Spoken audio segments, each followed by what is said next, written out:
The Syrian government and its Russian allies sometimes claim fighters hide in hospitals, but surely not this one. It's a children's unit, and the bombardment has rendered beds and cots unusable. Such are conditions in towns like Azaz, close to Syria's northern border with Turkey. But this firefighter says they have no water to douse the flames. There's no choice but to watch it burn. The increasing destruction of places like maternity units not only puts the lives of civilians under threat. The fewer hospitals that remain, the fewer medicines and doctors available to treat more and more people, it all combines to create a crisis in the few places the injured can look to.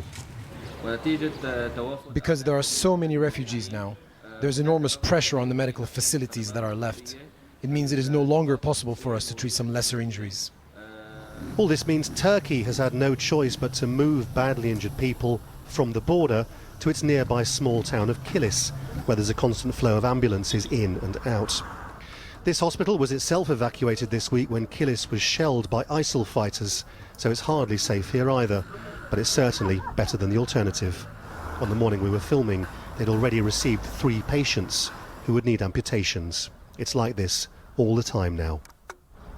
All the attacks on Syria's hospitals have put a huge amount of strain on this little unit just on the Turkish side of the border. They've had to bring in translators, double the number of plastic surgeons who can deal with severe burns, and bring in trauma experts as well.